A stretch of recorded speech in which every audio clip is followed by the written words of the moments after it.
You met online, Yes. and that's when you asked her for money. I didn't borrow it. Show me.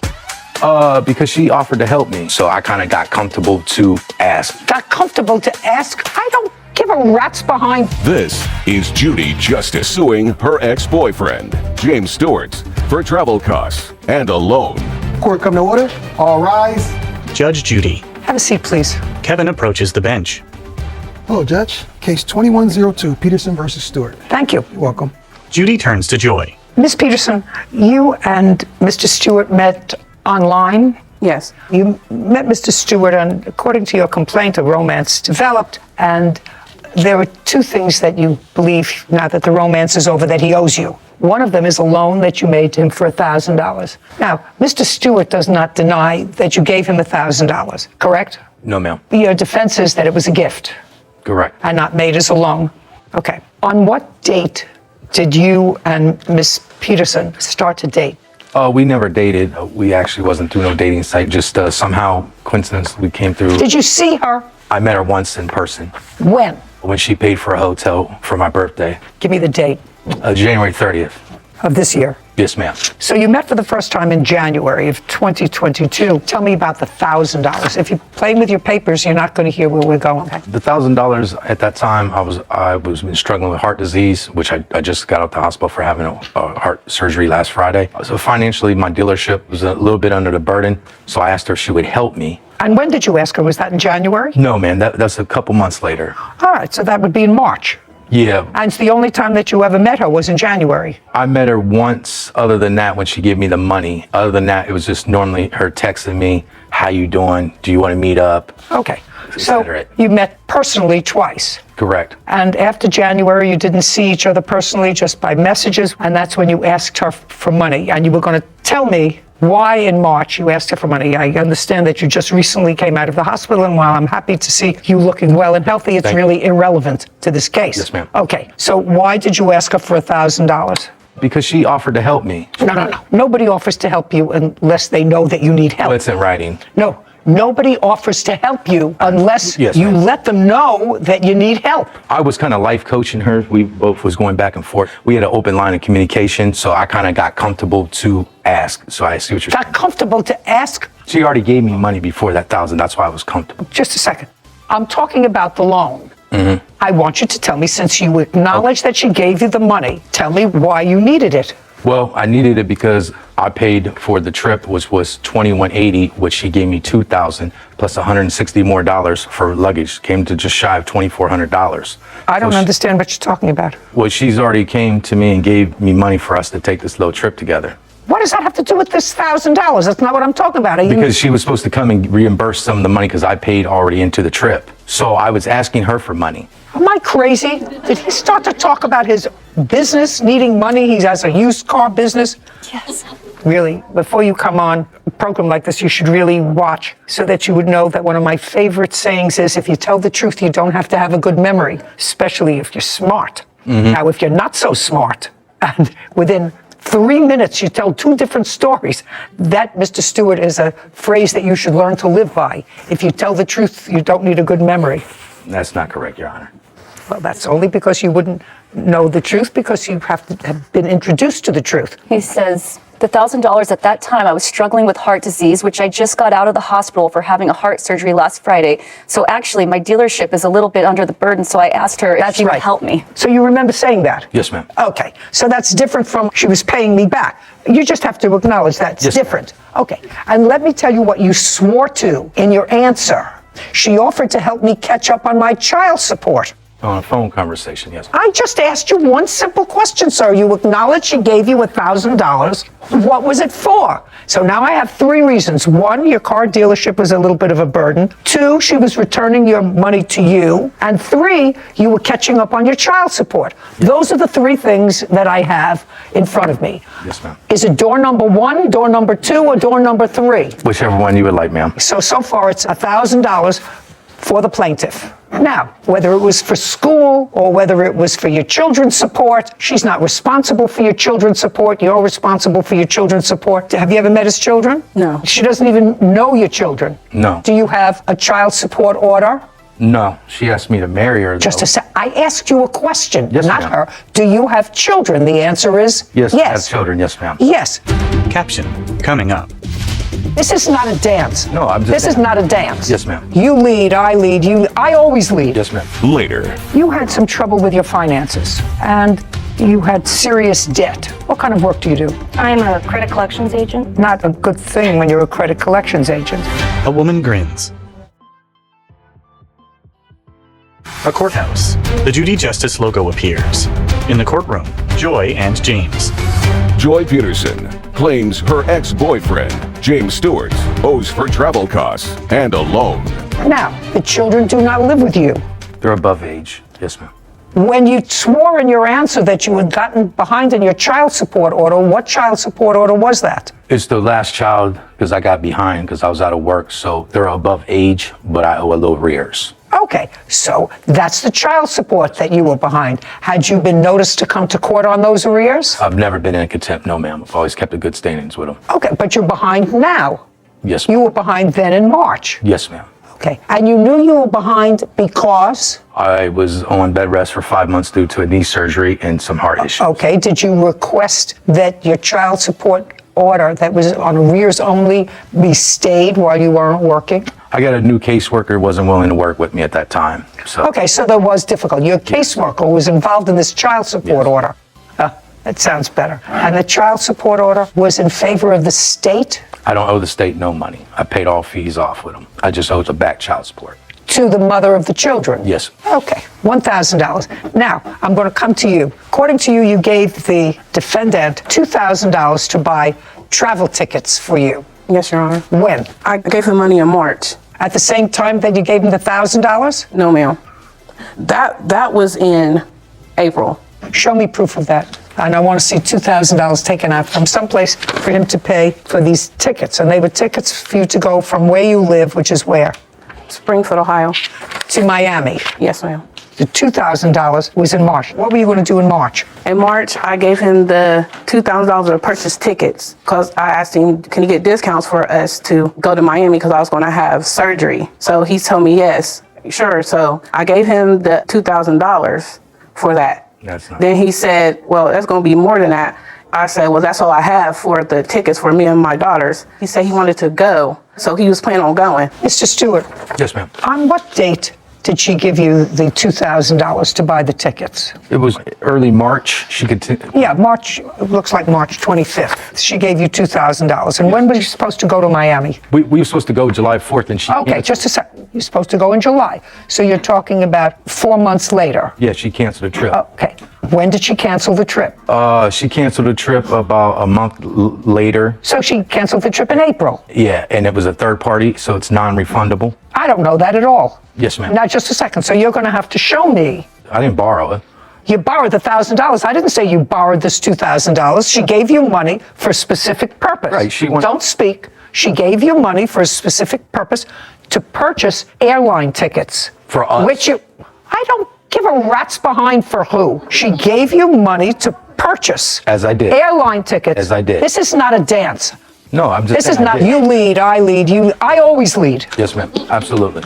I always lead. Yes, ma'am. She gave you $2,000 to buy tickets that you acknowledge. The trip was canceled 3 months before the trip. Now, you say they were non-refundable tickets. Yes, ma'am. Show me. We, I just want to see where you tried to get either a refund or a credit 3 months in. Don't speak. You have to show me because you just said the tickets were non-refundable tickets and I could neither get money back for them when she canceled it or a credit.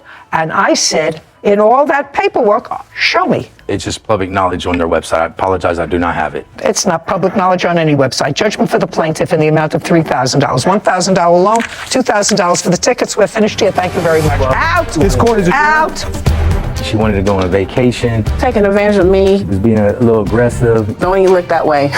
Now, hopefully, we could just move on with our lives. Sarah.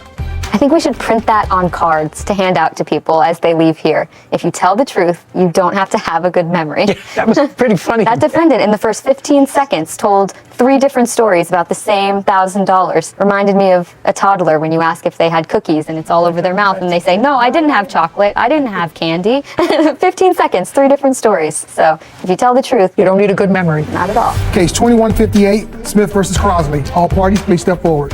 Justin Smith is suing his ex-girlfriend, Jessica Crosley, for an unpaid loan. Miss Crosley, I'm going to start with you.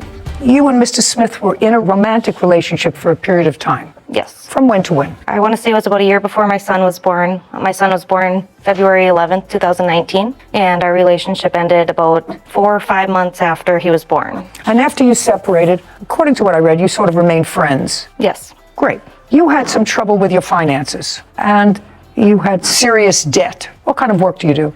I'm a credit collections agent. Not a good thing when you're a credit collections agent. And this was after you had already been separated for a long period of time. And at some point, what I'm piecing together is you discussed your financial circumstances with Mr. Smith. Yes. And one of your options was to seek protection in bankruptcy. Correct. And Mr. Smith thought that that was a bad idea. Yes. So he suggested that you take out a loan, consolidate all this debt, which was on, I assume, on credit cards with very high interest. And since he had credit, he would take out the loan and you would pay that loan off, which was manageable every month. Is that generally what this is about? Yeah. Yes.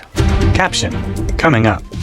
His behavior had started getting irrational, scary, started calling me a lot, asking my whereabouts, texting me, driving by my house on several occasions I saw. I'm still not understanding why you stopped paying on the loan.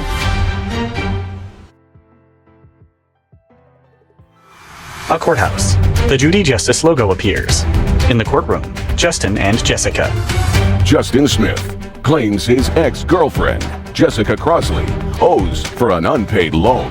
Mr. Smith did take out that loan month and year. March of 2022, this year. What were the payments each month, starting in March or April, principal and interest? He had told me that it was $500. Told you they were $500. He took out that loan, and am I correct, Ms. Crosley, that you paid off your credit card debt? Yes. And you paid off your debt with the loan that he took out? Yes. And you did, in fact, create a situation where the money, because you're employed, would come out directly from your bank account to go to pay off the loan to his bank account. Yes. And you did that in what month? That was started, I believe, at the end of April or beginning of May.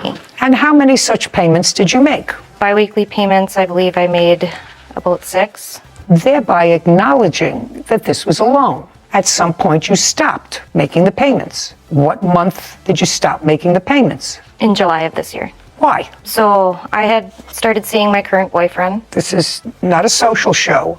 Just tell me why. So I had to take a day off of work to file for an order of protection. Why did you have to take a day off from work to file for an order of protection? Because I was advised to by a police officer I spoke Okay. to. And I assume against him? Yes. Okay. Give me the incident. Okay. So in July, when I started seeing my current boyfriend, Justin had expressed that he wanted us to get back together. And I had told him no, that was not going to happen. And then his behavior had started getting irrational, scary, started calling me a lot, asking my whereabouts, texting me, driving by my house on several occasions I saw.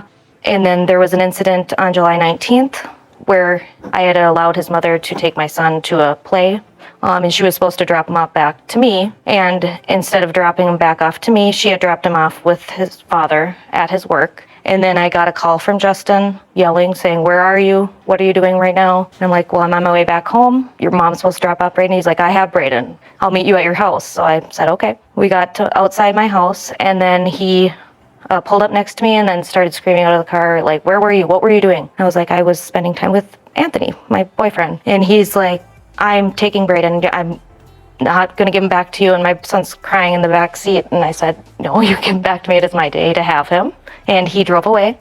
He later called me and said I could meet them at Dairy Queen. So I met them there. I got out of the car. I went up to my son. And as I was getting him in the car, Justin had walked up to my car and started yelling and swearing at me And as me and my son started driving off, he threw a milkshake at my car, which scared me and my son very much. Okay, good. And you filed for an order of protection. You had a trial on the order of protection, Yes. and the judge dismissed your order of protection. Yes. After the trial. Yes, ma'am. Okay. I'm still not understanding why you stopped paying on the loan. So when I had lost my job, You lost your job when? the next day, the incident happened on the 19th. I had to take the 20th off to file for the order of protection. The 21st, I was let go. Oh, that had nothing to do with you being let go. Nothing. I just want to know why you stopped paying on the loan. You stopped paying on the loan because you lost your job? Are you working now? Yes, I just started working. Well, did you start paying him back? No. So Why? also in July, when all these incidents happened, Justin had stopped paying for daycare, which was our agreed upon child support payment. We don't have a court order for child support, but he had been paying all of daycare. I cover all of his other finances. So that was an agreement that you had, that he would pay for daycare. Yes. Okay. And he stopped paying in July. Yes, he's started only paying half of daycare. Okay, so let's go back. He started paying for half. Yes. How much was he supposed to pay per month? $560 was the full amount of daycare each month. Okay, and he had been paying that. In July, he cut it down to? To 270, I believe. 80. 80. Okay, so he wasn't completely not paying. He was paying part of it. Correct. Tell me why you cut the payments in half, because you have a counterclaim for that. Yep. So in July, we started a custody case for full custody of our son. You're talking in July. Who started the custody case? I did, Your Honor. Okay. Did you retain a lawyer? I did. Is that case still ongoing? It is. Well, then I'm not entertaining anything about the daycare because you have that case in family court. The court there will make a determination as far as future child support and whether or not this daycare should have been paid. So you have no reason for not paying the loan. I was planning on filing bankruptcy. Okay, but you didn't. You didn't file for bankruptcy. You did the smart thing. How much is left on the loan? It's in excess of $12,000 or $11,000. What interest rate is on that loan, by the way? 36%, I believe. Current balance as of November 30th, $12,631. How is that 30% loan better than her credit cards? She had some loans in excess of 800%. From whom? Or over 500%. These were online lenders. Wow. Okay, you have a counterclaim. Harassment, daycare costs is out. Lost wages because you say you had to take a day off to file a protective order and you were fired? Nonsense. Harassment, let's hear it. And don't go back to anything that you told the judge during the hearing that you had where he dismissed your application for an order of protection. Okay, well, the order of protection. Okay, that was- they're just shh. Well, if that's the testimony, it's already been adjudicated. A judge, using the same measure of proof that I would use, dismissed your case. So I'm not relitigating that case. Judgment for the plaintiff in the amount of $10,000. Thank you. This court is adjourned. I believe he was angry that I started a relationship with somebody. I think the restraining order was part of her defense as to why she didn't want to pay me back anymore. I was ready to file bankruptcy and he had offered to take it out for me. You know, at the end of the day, the loan is still agreed upon and still needs to be rewritten. Sarah. I think that that's a good lesson, that you can't use the court systems and restraining orders to get out of a loan that you have really no excuse for not paying except for you lost your job. And I just think it's tricky. I think that a lot of defendants come in here and think that they can just say, I didn't have the money and so I don't have to pay it. But that's not the case. What's most interesting to me is these 800% or 500% or 100% interest-bearing loans. I know it's something. Where did that come from? It's something I've seen recently in the past couple of years. It seems like every online shopping venue now has some form of loan payment or loan offering or sign up for our loan program. And I'd never seen that before. And if you don't read the fine print, you could get stuck in, just like the defendant here, with a lot of those high interest loans. Yeah. Title, Judy Justice. Want justice? Go to judyjustice.tv. Your daughter was involved in a hit and run. I believe my daughter. And your daughter ran away. She's 14 years old. She could have killed people. When did you call the police?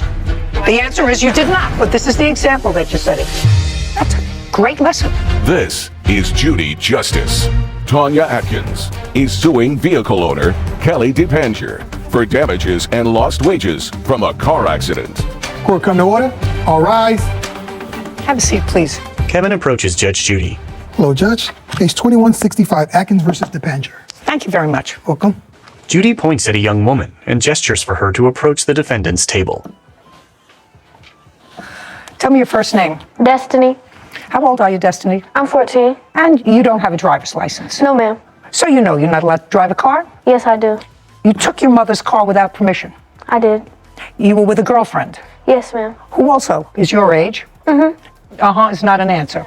Yes, ma'am. And you stole your mother's car on what date? October 7th or 8th, Where was your mother? sleeping. What time did you steal your mother's car? Around 4, 3, around that time. What? Like, I say about 3:30. I'm sorry. The morning, afternoon, or evening? In the morning, a.m. 3:30 in the morning. Yes, ma'am. And you had an accident. Yes, ma'am. You had an accident with this lady's car. Yes, ma'am. And instead of stopping, you took off, right? Yes, ma'am. And it was a bad accident. Yes, ma'am. And was the damage to the side of your car? Was the damage to the side of your car? No, ma'am. Passenger side? No, ma'am. Don't play. Passenger side? No. Driver side? No. Where was the damage to your car? The front. Front. Okay. So now that I've got the clear picture, you stole your mother's car. You have no driver's license. Whatever insurance your mother had on the car would certainly not cover this accident because you're an unauthorized driver. You have no driver's license. Your mother certainly wasn't going to report you to the police for stealing her car. I don't think you did that, right? And the damage to your car was in the front. Front. You're going to tell me, but just so that I know. The damage to your car was on the side. Yes, ma'am. Of course. You see, cars don't slide together. Do you know what I mean? One car hits another. Do you understand? Yes. Is not an answer. Yes, ma'am. Better. Okay, so now we're going to go to October 8th. Yes, Okay? Your Honor. You were on your way to work? Yes, ma'am. And Miss Atkins, tell me what happened. I was going to work. It was 5:30 in the morning. I was going up Franklin Road. I got to Brookville Road. You were driving straight? Yes, I'm going up Franklin Road. I get to a light at Brookville Road. I make a stop because the light is red. I'm sitting at the red light. The light changes green. I proceed to go through the light at the green light. The defendant is coming the opposite way from me. She's not in the turning lane. She's in the regular straight lane. So I see her coming at a rapid speed. But I'm thinking she's going straight, so I proceed to go through the light. By the time I get mid-light, I don't know what happened, but she decides to turn. And when she turns right into me, like, and hits me. Okay. And then what happened? And then I hear her and her friends, or how her friend is hollering, "Run, Destiny, we have to go. Run, Destiny, we have to go." I'm still trying to get myself together, and I'm looking, and all I could do was grab my phone and dial 911 to call the police. And by that time, they were gone. And by that time, they were gone. Miss Atkins, how did you find her? We called to the insurance company. No, wait a second. Okay. How did you find her? They took off. Oh, they took off. They took off. Her car was still at the accident. So they ran and left the car? Yes, ma'am. Oh. So my husband came. I had called my husband as well. He came to the accident scene. He took pictures of the cars and the plates, and we contacted our insurance. Our insurance gave us the name, and I went on Facebook, and I looked her up, and I seen Destiny, who I had seen run from the accident. And we found out she was hiring for a job. So inboxed her, found out where she worked, and we went to her job. You mean her mother? Her mother. Her mother. My daughter inboxed you and asked you what. Don't speak Okay, to her. I'm sorry. Don't speak to her. Okay. What? Listen to me. Whatever you say is no good. Just understand that. Your daughter stole your car. She's 14 years old. She could have killed people. She could have killed people. There's no excuse for that. There's no excuse for her stealing your car. Has she ever done it before? No. But she did. Yes, ma'am. Okay. And she did, and she had an accident because she didn't have a driver's license. She lacked state permission to be behind the wheel of a car. Caption coming up. Let's go. Did you know your daughter had been in an accident? Of course you did, because she left the car there, right? Yes. So you knew she had been in an accident? Yes. Did you contact the police? No. Why not? A courthouse. The Judy Justice logo appears. In the courtroom, Tanya, Kelly, and Destiny. Tanya Atkins claims vehicle owner Kelly DePanger owes for damages after Kelly's 14-year-old daughter crashed into her car. So she didn't have a driver's license. She lacked state permission to be behind the wheel of a car.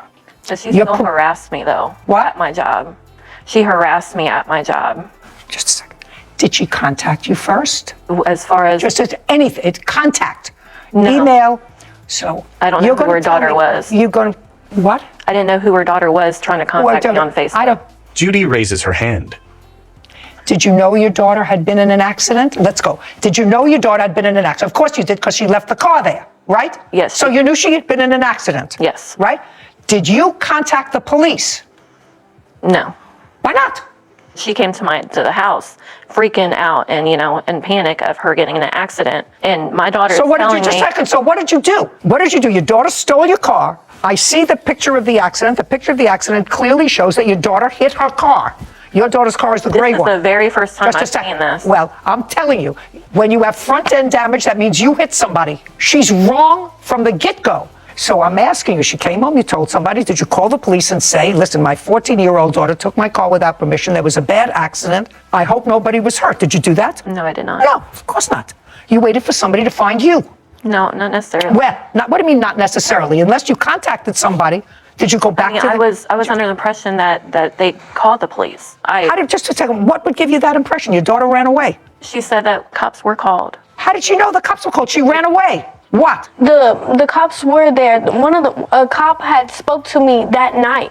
I was after the accident. No, before. I mean, yeah, after the accident. But Well, the accident happened 3:30 in the morning. The officer spoke to you at night. That's after the accident. Yes, ma'am. But there's a fire department right by where we got into an accident at, and there was a police car parked while I was fleeing the scene. And he had asked me what I was doing, and I told him that I was fine and that there had just been a car accident. And he went. And the policeman told you to leave? No. He stopped and spoke to a policeman that there had been this kind of car accident, that you were driving with that, and the policeman told you to leave? Okay. Judy waves her hand. Did you notify your insurance company? Unfortunately. That's either a yes or a no. No, because I don't have insurance. It lapsed. Double whammy. So your daughter follows in her mother's foot. This is the example that you're setting. She's driving your car without a license, and you have a car that has no insurance. That's a great lesson. And so what happens is a perfect storm. Your car without insurance, driven by your unlicensed minor child, causes a stupendous accident where someone could have been killed. You don't call the police. Did you go and look at the scene of the accident? It's either a yes or a no. Not the scene. No. The scene. I'm talking about the scene of the accident. Your daughter came home. Did she tell you right away what happened? Shh. What time did your daughter get home? About 7 or 8 in the morning. Well, where did she go after the accident? Did you ask her? She was waiting for a ride. She had woke me up in my sleep and told me about the accident. So the accident that happened 3:30 in the morning, according to her, or 5:30. So she was driving around for a couple of hours before the accident happened 5:30. An hour and a half later, she woke you up? Yes. Is that what you're telling me? Yes, ma'am. And did she tell you where the accident happened? Yes. And what did you do? What did 7:30 in the morning? She had a terrible accident. She told you where it happened. Did she tell you that she ran away from the accident? Yes. What did you do? Well, she does have severe asthma. Just to say, I don't care whether she has severe asthma or not. It's irrelevant to me. I'm asking you what you did. Right. What you did. Your daughter calls you, not from the house. She comes in the house. Oh, I thought you said she called you. Not important. She came into the house at 7:30. She told you that you stole the car, went for a joyride with her friend, whatever language she used, and she had a very bad accident. The car was demolished. Right? Ma'am. What did you do? 7:30 in the morning. I want to know what you did. 7:30, 8 o'clock, 8:30, 9 o'clock. What did you do? She wakes me up. I'm freaking out. She's freaking out. I don't care freaking out. It's not relevant to, don't speak to your mother. I'm asking your mother a question. What did you do? As soon as she told me that, I was freaking out about it, and I went into mommy mode because she was outside in hours, cold, waiting for a ride. So, and she was having asthma problems. She was in a panic. So I immediately, I was trying to figure out what's going on, but I also wanted to make sure that my daughter was okay. Oh, that takes a half hour. So I That went takes a to half her hour. What did you room, do at 8 o'clock? and I gave her a breathing treatment. After you gave her the breathing treatment, that's 8 o'clock. Now it's 8:15. As we're giving her a treatment, we are looking through the phone or internet and looking to see what tow companies, what place would have our car. And we finally figure out where our car was, and I got a ride to go look at my car. What time? I would say maybe about 9, 10 o'clock. Okay. When was the call to the police? Now you took care of your daughter, you gave her a breathing treatment. You looked through the internet. When did you call the police? Your daughter was involved in a hit and run. I was under assumption that the police were called, Who told you that? that the police was at the scene. Just a second. Who told you that? She ran away. Well, I do know that the car got sent to a police, like, impound, like, towing company. You didn't know that until you looked it up. Right. I'm asking you when you called the police. So I The knew answer that- is you did not. No, I did not. Okay. Now, so I don't have to go look any further. No insurance, no driver's license, fled the scene, her fault. Caption coming up. How dare you have a car on the road without insurance, and how dare you place other people at risk by getting behind the wheel of a car when you're 14 years old and have no business doing that. A courthouse. The Judy Justice logo appears. In the courtroom, Tanya, Kelly, and Destiny. Tanya Atkins is accusing vehicle owner Kelly DePancher of refusing to pay for damages after Kelly's 14-year-old daughter crashed into Tanya's car. So now you have insurance, Yes, ma'am.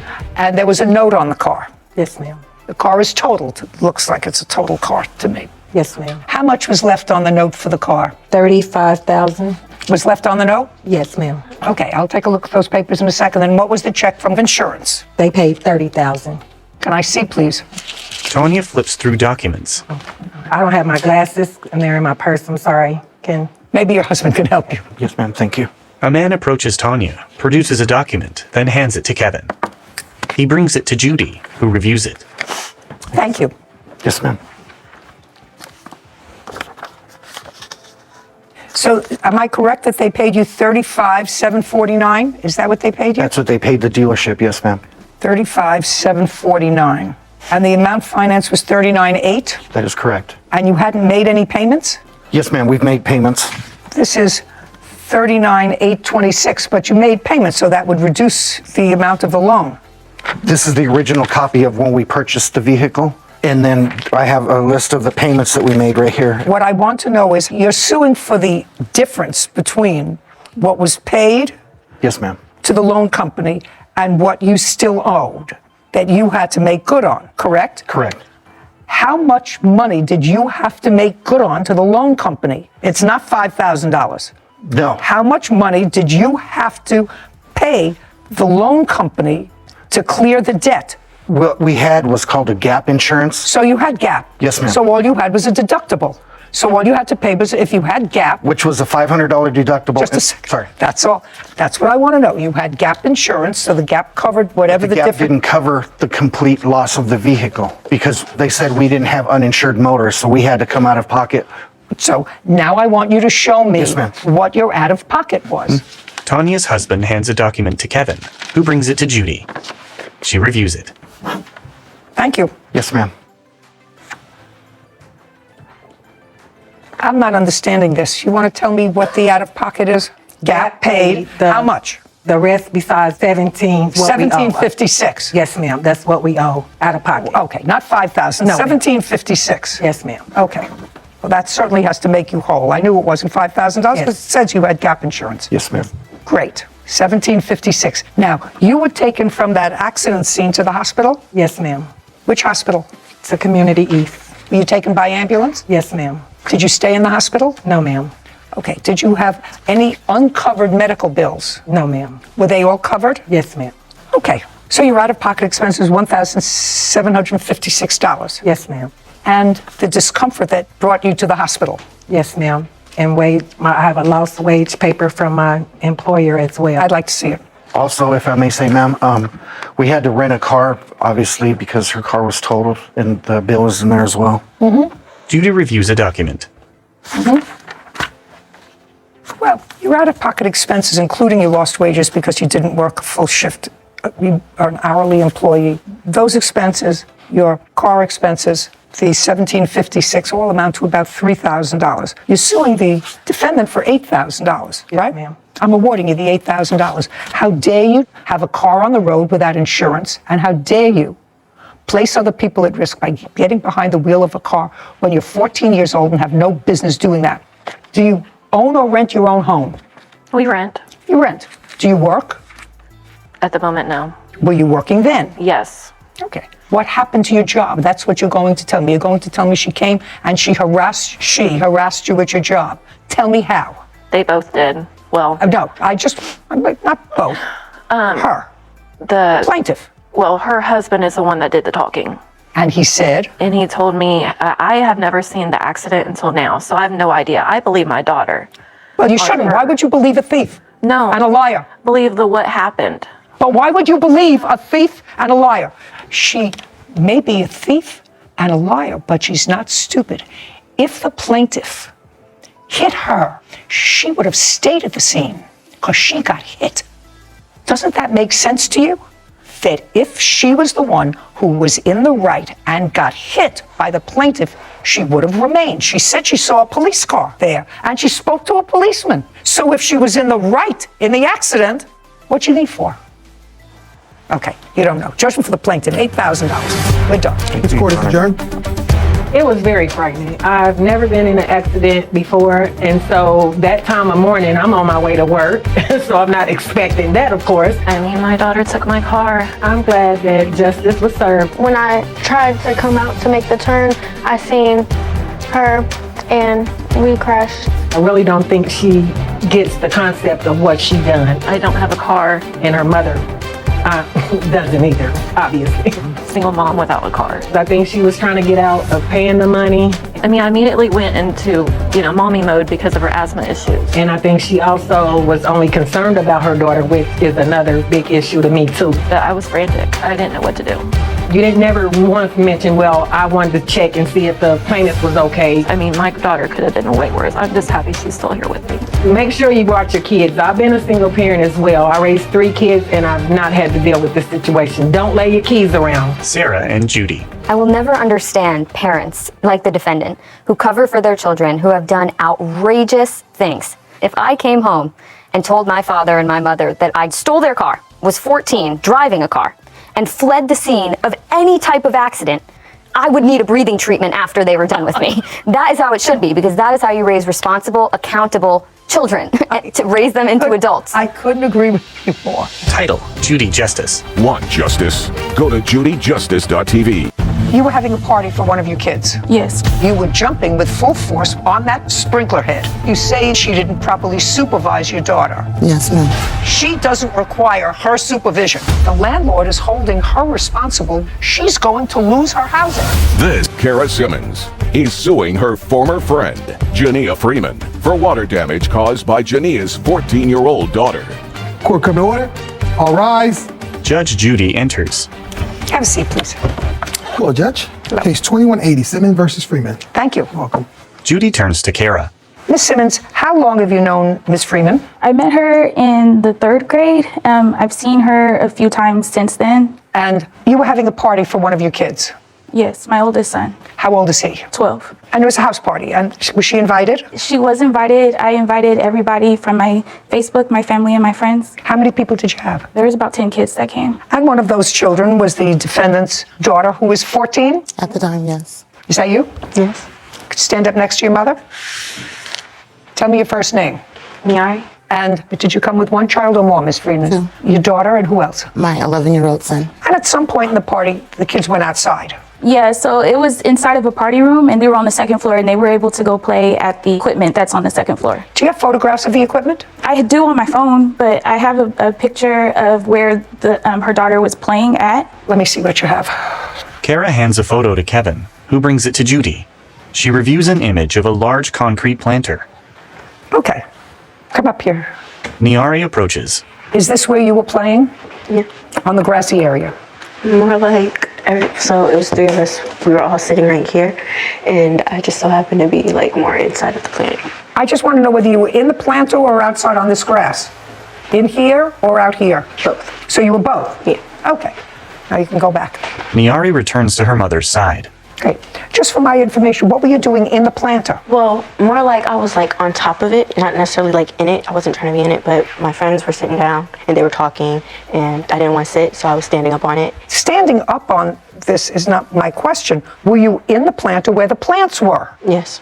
Yes. Well, you knew you weren't supposed to be in the planter where the plants were. I mean, you're an intelligent girl, aren't you? Yeah. So you knew you weren't supposed to be in here. Yes. Right. Okay. That's all. You know, I mean, we're not talking about a homicide here. We're talking about being someplace you're not supposed to be, in the planter. So it was just the three of you outside. Yes. The two kids who were sitting on the edge of this planter where you're supposed to sit, and you who were both on the edge and inside the planter. Yes. Okay. Tell me what happened with the head of a sprinkler system while you were out there. So what happened was we were talking and playing, and I was running around. So I was going from it on top of it, trying to be tall, running off the grass onto the steps, onto the planter and stuff like that. And somehow, I'm not really sure, I don't really remember, but the green thing that was in it, I don't remember what made me notice it, but I do remember that my foot had made contact with it, and I started to notice it, and I was looking at it, and then I was like, something's wrong here. I seen the top to the green thing, and I felt like that may have been me who removed it. So I thought to put it back. And as I was trying to put it back, it was being that difficult. So I started jumping on top of it to make sure it stayed on top. Let's get back to you. At some point after this happened, you were contacted by the landlord of your facility. Yes, but I didn't know that she was outside doing that. I don't care. She's just acknowledged that she did it. Why would that bother you? It doesn't bother me. Well, then it's not relevant. She acknowledged that that's what happened. She was in the wrong place. She broke something. According to her, she tried to fix it by jumping on it. Clearly the wrong thing to do. So if there was damage as a result of that, there's no question she's responsible. Since she's a minor, her mother's responsible. It's that simple. Okay? Do you have a video of what happened that afternoon? Yes. Okay, can we see that, please? This came from security camera? Yes. Footage of Niari jumping in the planter. Okay, you're in the white shorts, right? Yes. What are you bending down to pick up? The top. You mean it's that heavy, and then other Wasn't kids get heavy. shh? Okay, I got it. Well, you understand, Miss Freeman, if Miss Simmons can establish that something that your daughter did, which she did on purpose, knowing she wasn't supposed to be there, you're responsible for whatever damage she did as a result of that's probably a sprinkler head. Do you understand that? Yes, ma'am. Okay, because you say in your answer that you left for a period of time and she didn't properly supervise your daughter. Yes, ma'am. Well, that's not true, because your daughter's 14 years old. She's old enough to be outside unsupervised. There were younger children out there who knew enough not to jump around in the planter. She was the only one who jumped around in the planter. She was the oldest one out there. Okay. Do you understand? She was supposed to supervise them. If there was a 6-year-old who did that and she's outside, you would let a 14-year-old take care of a 6-year-old. And she doesn't require her supervision. And when she had a problem that day, and clearly it was a problem with somebody else's property, when the two of you were home that evening, did she tell you she had a problem? No, ma'am. She didn't tell you anything about it, No. that she broke something? No, ma'am. Okay, when did she finally tell you she broke something? When Kara contacted me that the apartments were contacting her, then I asked my daughter about it, and she told me what she told you. Great. Can I see the letter from the complex, please? Kara hands the document to Kevin, who brings it to Judy. She reviews it. Caption, coming up.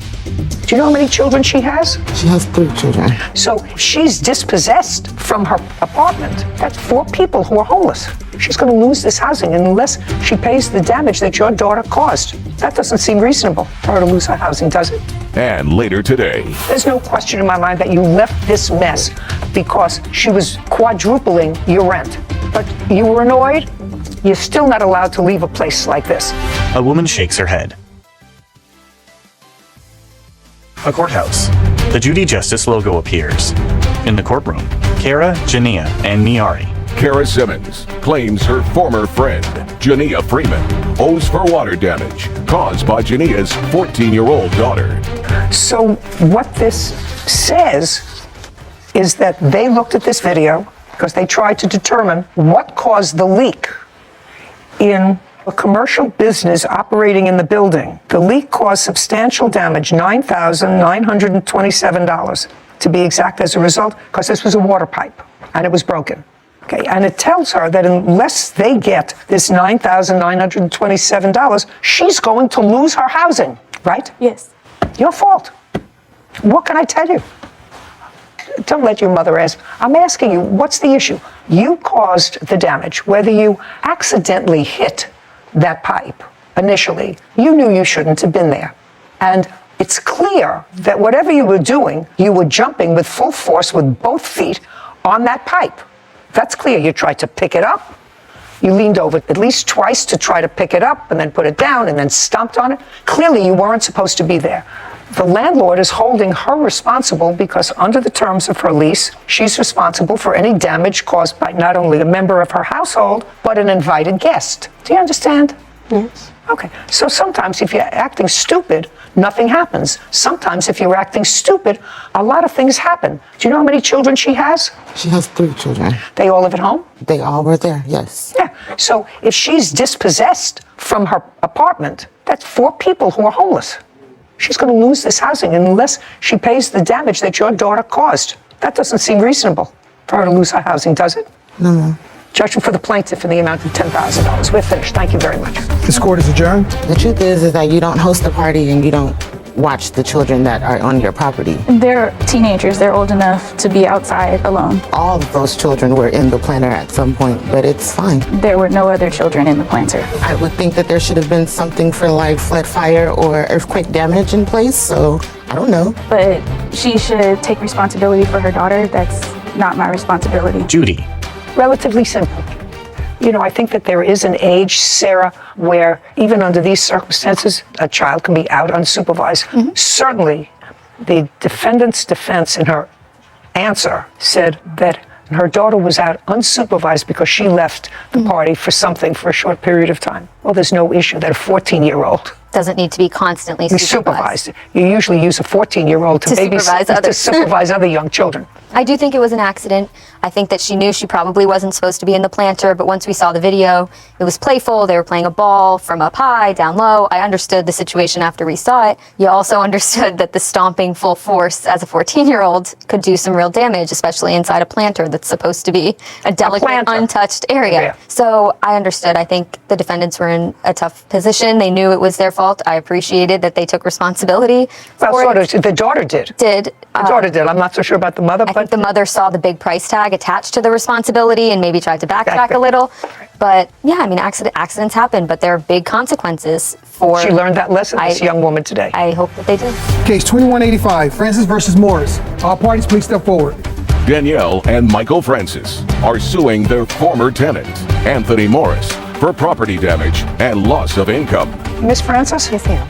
Who is this? This is my husband. Well, this has to do with the ownership of a home. Do you both own the home, or just did you inherit the home? It doesn't have to do with ownership of the home. It's a case about property damage. I understand that. Yes, ma'am. But somebody owns the home. Who owns the home? Is I the do. question.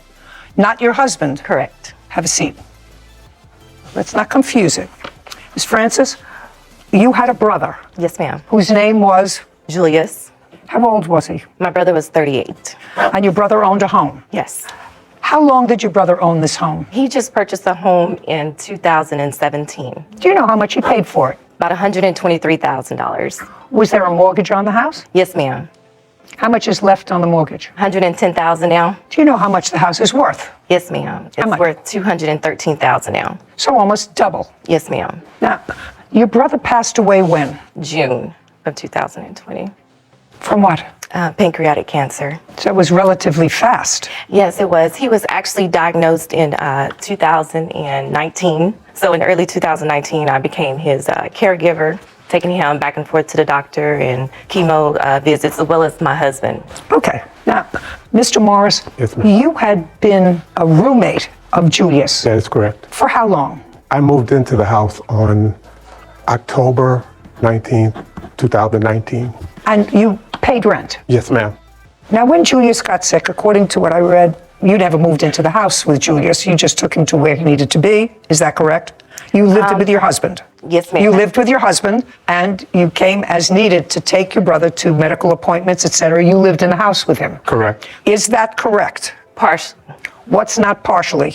At the end of my brother's illness, I moved in with him because... How much before? I would say March of 2020. So for a couple of months, towards the end, you moved in, but during the course of the year, you lived with your husband and you lived in the house with Julius. Ma'am. And when you were living in the house with Julius, did you give any assistance to him in any way? Yes, ma'am. I took him to the hospital several times. I cooked for him, and I pretty much did the chores and ran the errands for him. Did you know him before you moved into the house? I did not.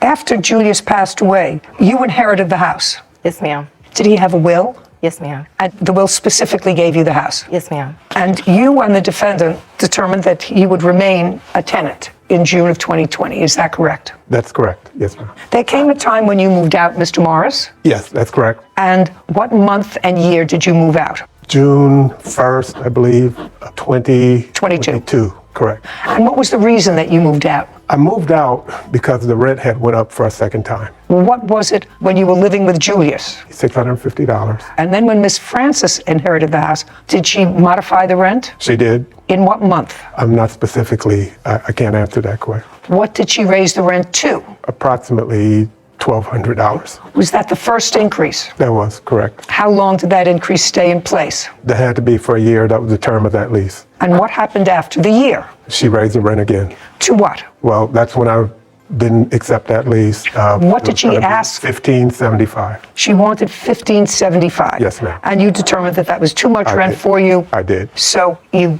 gave notice you were leaving? I did. Caption, coming up. She's going to show me what she considers $5,000 worth of damage to the house. I want to see it. Yes, ma'am. Now I want you to show me what damage you are ascribing to him from the house. Okay, I have the pictures here, Your Honor. Okie dokie. Sarah smirks.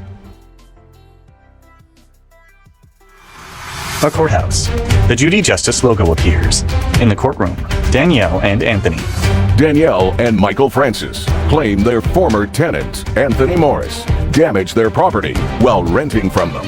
When did you give notice you were leaving? 30 days before June 1st. Okay. And when was the lease up? June 1st, it would expire. Now, after your brother passed away and you inherited the house, did you maintain the same rent that he was paying to your brother? No, ma'am. Okay. So when did you raise his rent and to what amount? I raised the rent in November Okay. of 2021. To what? To $14.95. That was the first time you raised his rent? Yes, ma'am. Okay. And you knew what his rent was when he was living with your brother? Correct. And how much was his rent when he was living with your brother? It was $625. So, in effect, you increased his rent a little over 200%. Yes, ma'am, Your Honor. Can I explain the reason to that? No, it's irrelevant what the reason was. Okay. He was paying rent of $625. You raised it to $1,500.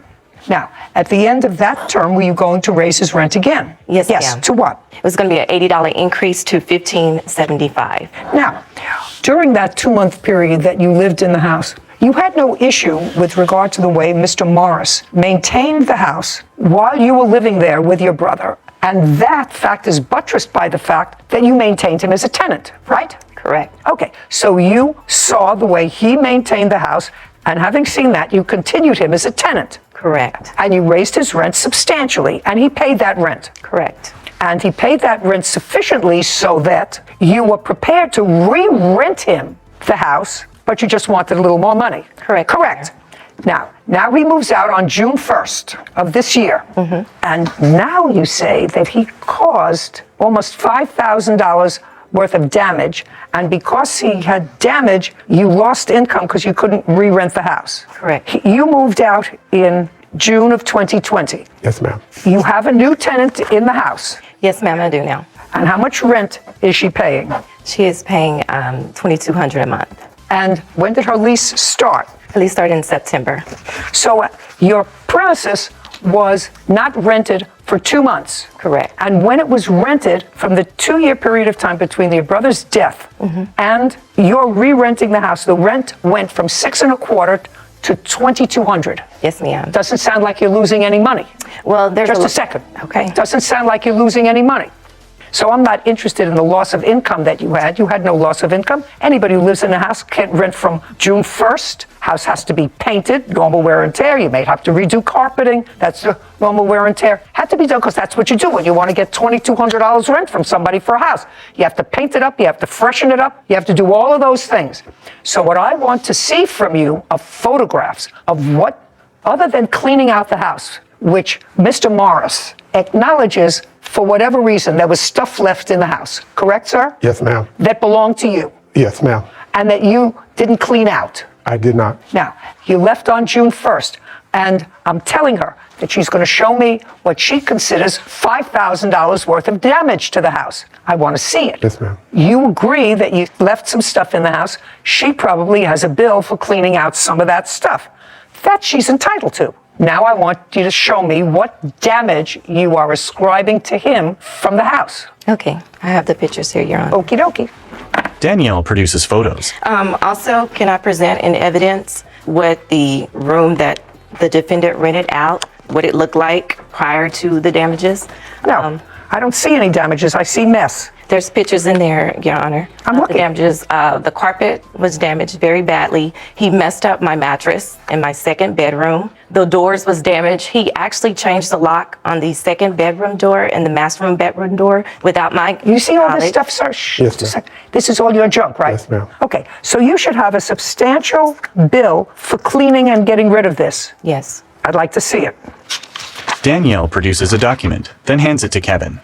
He brings it to Judy, who reviews it. So you paid $760 to clean out the house. Yes, Make it move in clean. Yes, ma'am. That's what you're entitled to, Miss Francis. $760. You can't leave a place like that. Also, Your Honor, I had other damages as well. My microwave was broken. I don't know who broke that, and you don't know. I know it was working when he Who was knows? there. May have been working, may have been not working. Everything was in top-notch condition, from appliances to flooring, when Mr. Morris was at the house. So he broke my microwave. Fix it. I have fixed it, and I'm asking for the cost of a replacement for a new one. No, wait. Why not? Because I'm not convinced, madam, that somebody who, according to you, helped you with your brother, was there and supportive for the last year of his life. He certainly left a mess, which you're not supposed to do, sir. I understand. You're not supposed to leave a mess. And this is clearly a mess. And there's no question in my mind that you left this mess because she was quadrupling your rent. But to her, this is a business. And she's not living there with her husband. This has now become a business investment. Her investment increased in value. It was really Julius's investment, but it increased in real estate value. And instead of seeing $600 a month, which probably doesn't cover the taxes and mortgage, she now has a profit because she's now getting $2,200 a month from somebody. And that covers, of course, her mortgage and whatever taxes they are. You were annoyed? You're still not allowed to leave a place like this. $760, judgment for the plaintiff. We're done. Court is adjourned. Kind of upsetting because the defendant really trashed my brother's house, given that we considered him like family. I was like family with him. I took care of the brother for a long period of time. I wouldn't have left the house like that. And for him to turn around and do this and cause all those damages and then get off scot-free, it's heartbreaking. Number one, there were no damages. You know what?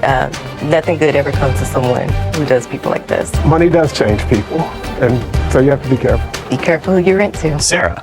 So I just did some research on the home while we were out there, and I found some interesting information just based on some of the plaintiff's claims. So I did find that the house was sold to the brother in 2017 for $123,000, but the plaintiff listed the home for rent for the first time July 22nd for $2,300 listed for rent once she became the owner. And he moved out in June, beginning of June. So her claim for lost income doesn't really make sense because she had it listed on Zillow at least. I'm not sure it could have been listed before then. That's just when Zillow picked up on it. I'm not sure how their algorithms work, but she was unable to get the $2,300 presumably because she reduced it to $2,200 in August of 2022.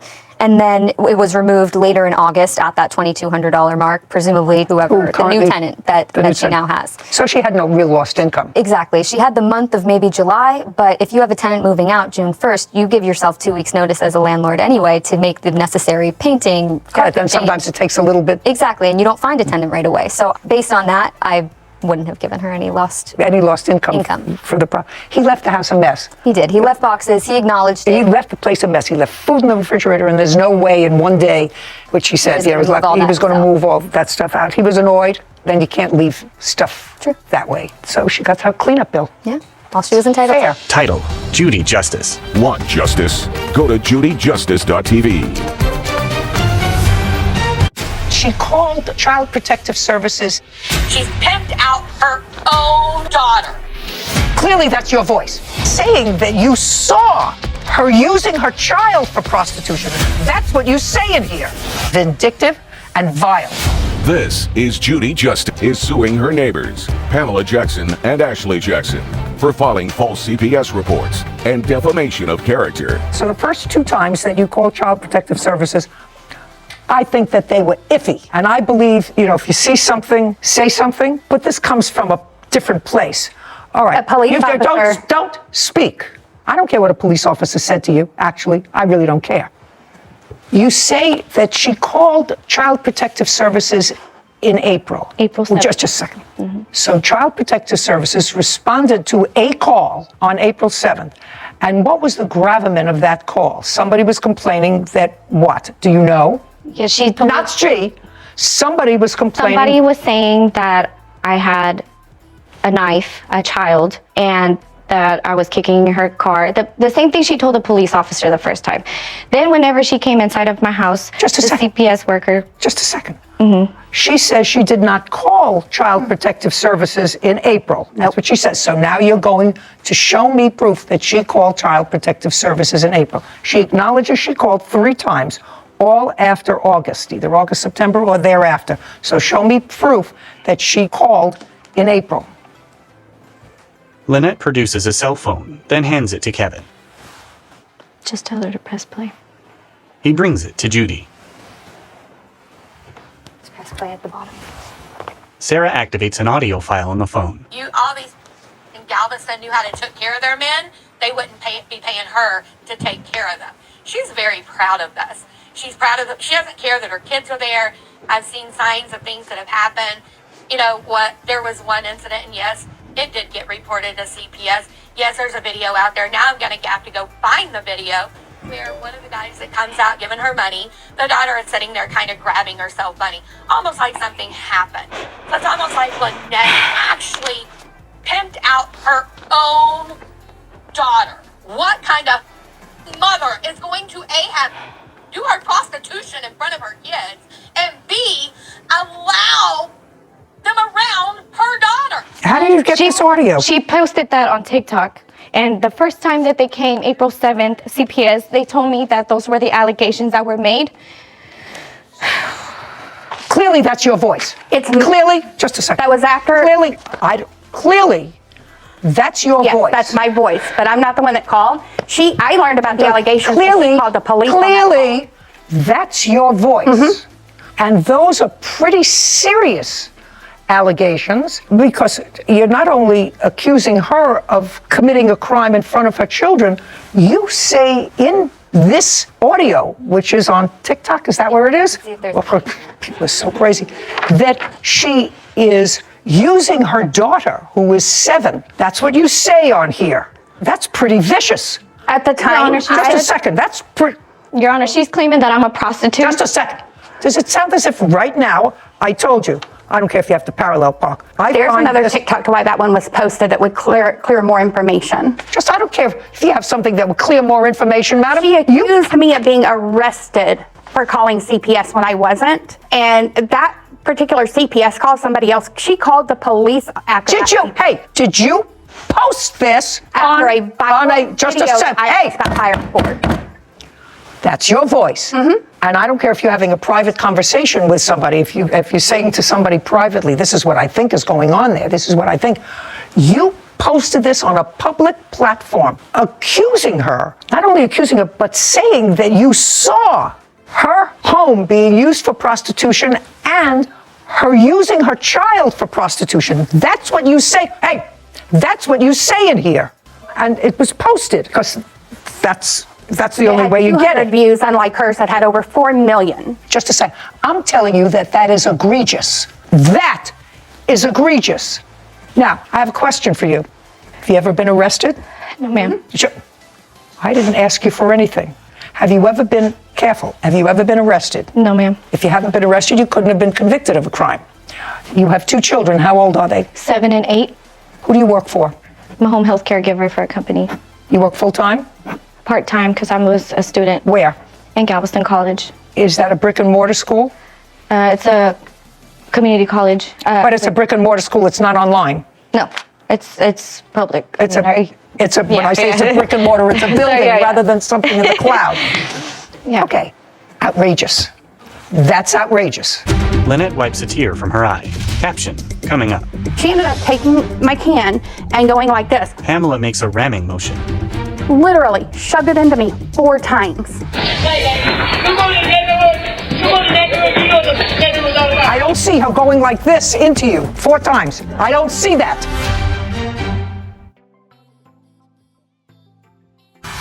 courthouse.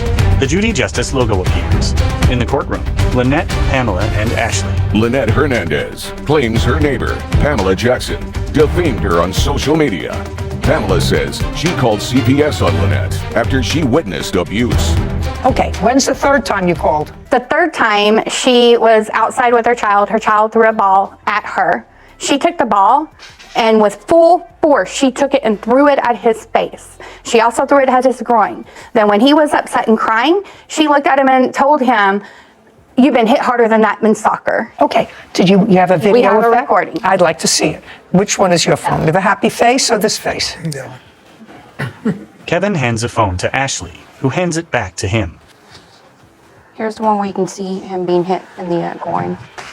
And then there's another one too. Kevin brings the phone to Sarah, who hands it to Judy. Thank you. Footage of Lynette playing with a beach ball with 2 children. I'm not sure what this is showing. Well, she's playing ball with her 2 children out in the front. It's a big, looks like a big beach ball. Oh, that. And then she throws the ball in it, but it's in a light-spirited, in a very light-spirited way. These are not angry. The other one's not. These are, oh, yeah, I got it. Just a mother playing with her children. CPS closed all of these cases after they came out and interviewed you? Yes, ma'am. Okay. It was ruled out because they didn't find anything. Okay, now I'm going to hear one thing from you.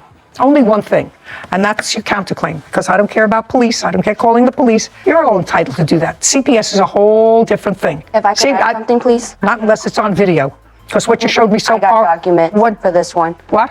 We've got documentation on this one. On what? In retaliation, she called CPS on my daughter who doesn't have kids. Who cares? Then your daughter's not at risk if she has no children. CPS responded based upon at least 3 times, maybe 4, but at least 3 times. And so far, nothing that I've seen, other than the fact that you were annoyed, would require or suggest child abuse or neglect. So I'm telling you, that's trouble for you. All I want to hear now is you claim she assaulted you. That's your counterclaim. I don't want to hear about anything else. You claim she assaulted you. Well, we have charges for that. Just We a also second. have defamation. All I care about, you have to understand, I find that what you and or your daughter did by calling Child Protective Services vindictive and vile. And it took people who should be out there really looking to take care of children who are really abused and or neglected, took their time to come out, do an investigation, all because of vindictiveness, because I saw nothing. If I were trying a neglect I have case, video of hey, a cop telling me to call just a CPS. second, just a second. I don't care. You have shown me the basis that you used to call Child Protective Services. You took the video of it. And I'm telling you, that was my business for a quarter of a century. I would never make a finding of neglect based upon anything that you had here. Anything. So now, follow directions. You know, I told you, I'm an equal opportunity abuser. I told her she's got to learn how to parallel park and not tell people where to park on the street. All I'm interested from you is tell me about this assault that you allege occurred. The night of the assault, and we have video of it. I just, get that date, receipt. just a second. Date. November 27th, this past year, 2022. It was in the evening. I was outside changing my cameras, and she came home and took my trash can because she had put hers in front of my car that day, or the day before. And the cops even, because at first she... No. Don't go off on a tangent. Okay. So she took my trash can, put it in the middle of the road.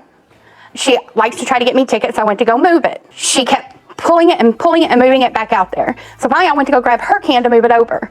Well, she ended up taking my can and going like this. Pamela makes a ramming motion. Literally shoved it into me 4 times. I ended up with scratches and bruises. Okay. I've got a back strain and it I'm going to agitated see. my arthritis. I'm going to see. I've got the medical record. Just a second. I'm going to see the video of that and the police report. Can you pull that video? I don't have my phone. Your Honor, I have a video of the whole incident. Is this ours? Yes. Pull up that video. Kevin hands Ashley her phone. We have it on the monitor if you want to see it. Oh, yeah. Footage of Lynette and Pamela. Subtitles. I'm about to move it! Stupid. Lynette moves a garbage can, then returns to a vehicle. Pamela moves the garbage can in front of Lynette's car. Subtitles. Let me park my car! Let me park my car! You can keep it up there. I'm parallel parked. What are you going to do? Unintelligible. I don't give a... Let me park my car! Unintelligible.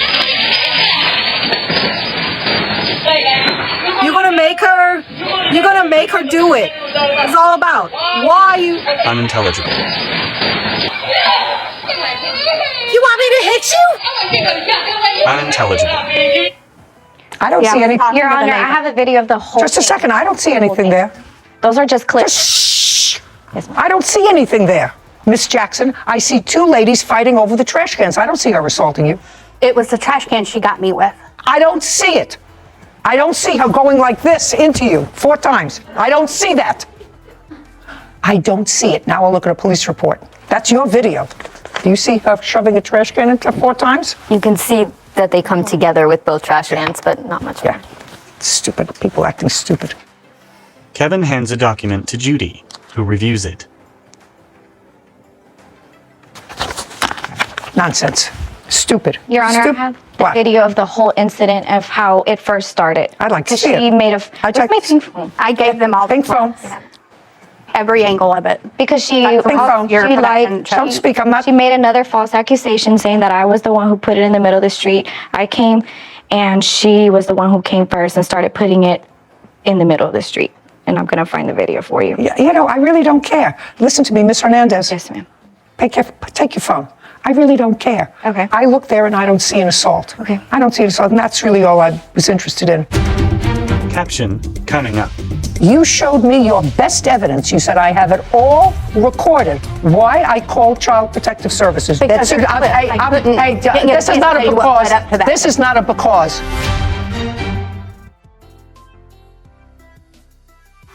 A courthouse. The Judy Justice logo appears. In the courtroom, Lynette, Pamela, and Ashley. Defendant Pamela Jackson is accusing her neighbor, Lynette Hernandez, of abusing her children. Lynette claims Pamela posted damaging content on her social media. Okay, Miss Jackson, when we started out this case, I said to Miss Hernandez, in effect, don't be a big baby. You have to park your car. Learn to parallel park, and you can't tell somebody else that they can't park in front of their house. And you were absolutely right. Right? Mm-hmm. You owe her $5,000. I'm entering a judgment in her behalf of $5,000 for your erroneous call to Child Protective Services. That's my judgment. Don't do it again. Don't take. I'm speaking. I'm speaking. Hey, listen to me. Listen to me. I'm speaking. You showed me your best evidence. You said I have it all recorded. Why I called Child Protective Services. You showed me. There was nothing there in the videos you showed me. Because there's clips. This is not a because. This is not a because. This is not a because. I also find what you posted on TikTok abhorrent. What she posted was worse. And it's viral. You didn't give me a chance to present Just a second.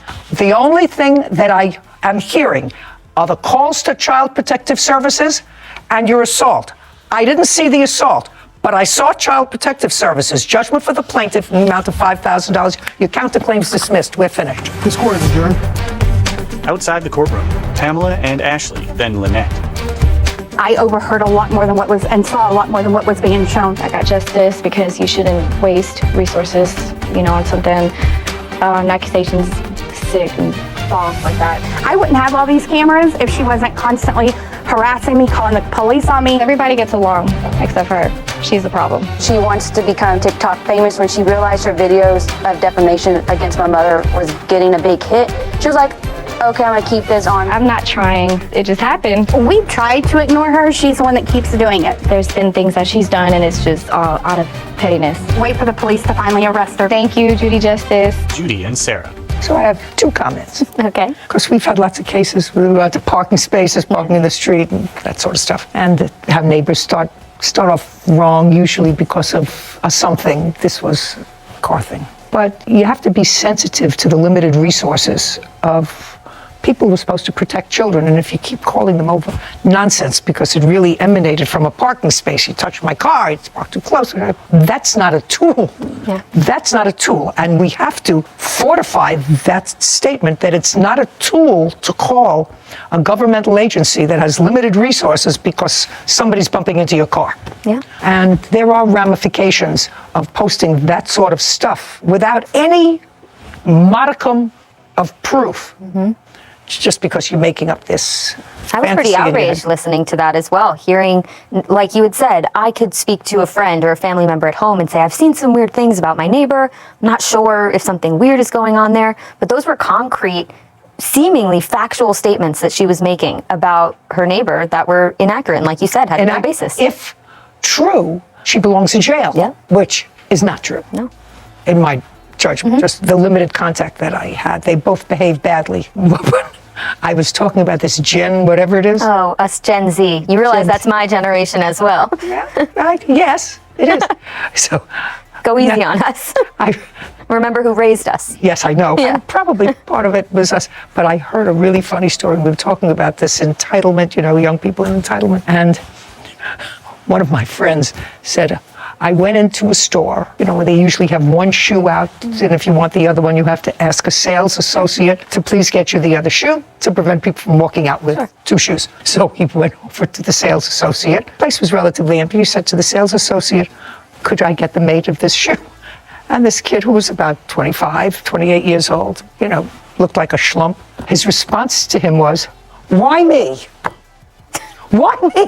Why did you ask me there? 4 other sales associates here could get you the other shoe. Why did you pay me? Bizarre. I'm praying for some sort of a miracle for this generation, some sort of an awakening. Anyway. There's some good ones in the generation that might There are just some save great us. ones. So. Just a minute. There are great ones. There are great ones. But there's a very unfortunate thing because neither one of these two people are moving. Title, Judy Justice. Are you a victim of an assault? Go to Judy Justice. This has to do with sports. Yes. I put the money to the team. He runs the team. It wasn't just, I'm going to give you the money and you go do with it what you want. I wasn't paid anything. I fronted the money for the uniforms. I didn't go to 7 years postgraduate school to discuss a pair of socks. I don't care. This is Judy Justice. Jason Gabriel is suing his former friend, Lawrence Sr. for money he gave Lawrence to run a boys' basketball team. Court come to order. All rise. Judge Judy enters. Have a seat, everyone. Kevin approaches. Hello, Judge. Case 2167, Gabriel versus Senior. Thank you. You're welcome. Mr. Gabriel, it's always exciting for me when I find a case that I can't relate to based upon my own personal experience. And this has to do with sports. Yes. And those people who know me know that I'm really a non-functioning American when it comes to sports. I understand baseball, but nothing else. However, I have a little bit of experience with people. So you have a son, that would be you. Could you stand up for a moment? Who's tall, now you can sit down, and who likes to play basketball. Yes, Your Honor. And he's been playing basketball for a long time. Well, most sports stopped at the start of the pandemic. And he was playing for a team. Yes, Your Honor. I know that I'm going to get fuzzy on this eventually. So far, I'm holding up okay. So he was playing for the team. The team closed down, as did most other things. And the pandemic is sort of winding down, and sports are coming back. And you wanted your son to play basketball because this is your senior year in high school? No, I'm a freshman in college, Your Honor. Last year, so this happened last year? Yes, I was a senior. So this happened last year when he was a senior in high school, and you wanted him to play because he enjoyed it and because you thought somebody would find him? A scout? Mostly the enjoyment, but there's always a chance for the scout. Okay, and you're his father, and fathers always think that their sons are uber talented and maybe could be one of those quiet self-starters who turns out to be the hero on the basketball court. I have a grandson who plays baseball, and he plays baseball pretty well.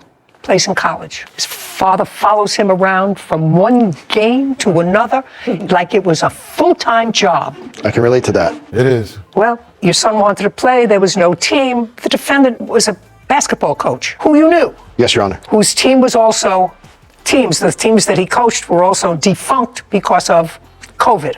So far, correct, Mr. Senior? Yes, ma'am. So at some point you approached him and said, I'd love to start up this team again because I would like my son to play ball. He wants to play ball, and nobody else is doing it that I know of. What would it take to restart a team that could be part of a league or play other teams? Yeah, you're right. Is that close? Yeah. You're close. You're close. Yes. Close enough. Yeah. Yes. Perfect. So you talked about an amount, and Mr. Senior said, I can start the team up for $8,500. Yes, ma'am. You, who wanted desperately for your son to play ball his senior year, said, I want to give you the money.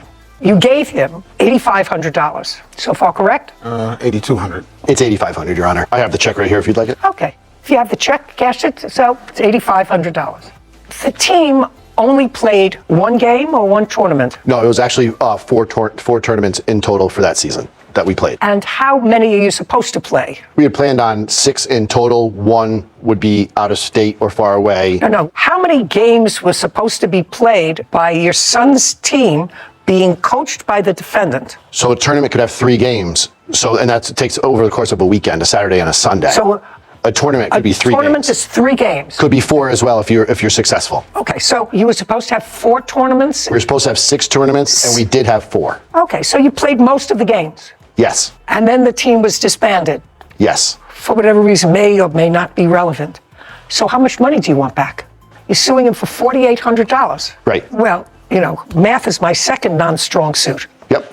But if you paid him $85 and you played 2/3 or 3/4 of the games that you were supposed to play, why do you think you would be entitled to $4,800 back? Because I also fronted the money for the uniforms. Well, that was spent. And the graphics. Well, that was in spent. addition to the $8,500. I understand that, but that was all spent. The uniforms, the players got.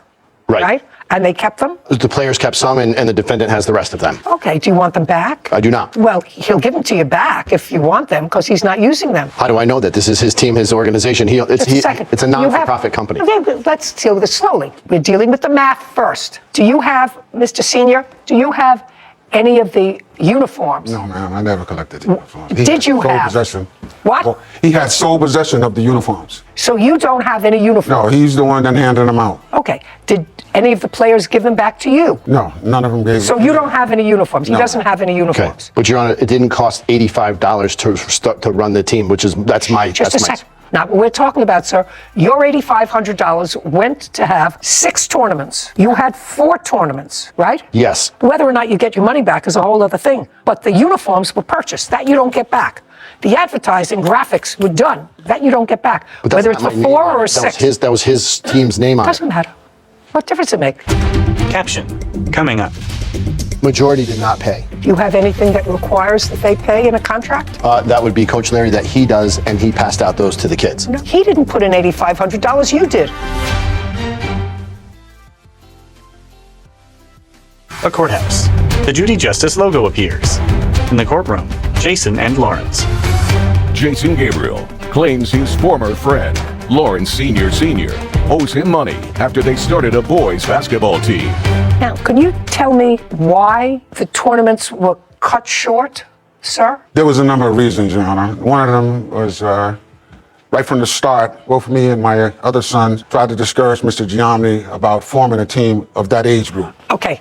I don't want to get back into that, sir. You took his money. You played 4 out of the 6 tournaments. How much were you paid to coach out of this $8,500? I wasn't paid anything. It's more of an administrative cost. What administrative costs? Scheduling tournaments, gyms, gas, transporting kids that didn't have rides. More than half the team was not supported by their family. At least one kid was Well, homeless. was there an accounting that you asked for, sir? Yes, that was my initial response to Coach Larry, was yes, he told me $8,500 to start the team. No, I'm asking you an accounting at the end of the day. I asked him where the money went. Like, could he account for $8,500 in addition to $1,600 that other kids paid to play? That's how I was going to get my money back. It wasn't just, I'm going to give you the money and you go do with it what you want. He told me it was $8,500 to start the team, and I would get my money back. Oh, from what source? The kids pay to join the team. Okay. How many people were on the team? We had as many as 14, maybe 16 come through. To tryouts. They didn't play. I'm sorry. Judy gestures for a man beside Lawrence to rise. How you doing, Your Honor? How am I doing? I've been better. You're his son? Yeah, I actually run the program yes. with him. Yes. Okay, good. So how many young men were playing basketball? On the team that you're talking about that's in question, I believe there was as many as 10 to 12 that actually came. The numbers vary because we're talking about 18-year-old children that come and go as they please. They don't really want to be that. 18-year-olds are maybe children to their parents. They're not 18-year-old children. When it comes to this, then responsibility part, yeah. I don't know, I'm old, I guess. They're children to me still. Sorry. What I want to know is, did you have a contract with him? A written contract? I did not. You just said, here's your $8,500 and I'll get my money back when the kids sign up and pay their dues. How much do they pay each to join the team? Coach Larry set that number at $600 per player. Is that correct? Yes, ma'am. Can we tell you where that number comes from? Over the years, because we've been doing this for over 20 years, the average cost to run a team for a full season, we averaged it out to be about $600 per kid, because on a 10 to 12 man roster, 10 being the least you should have. How does he make money? We don't make money, I'm sorry. We don't make So any money. you don't make any money, you just do this for the love of the sport. He grew up in a basketball family, he's played basketball his life. I've been in a sports family, my brother has, and we just love sports. So this is not a money-making operation. Not at all. We probably put in more money than we've made or put out in the program. I'm sorry. Go ahead, sir. Your Honor, I coach high school football.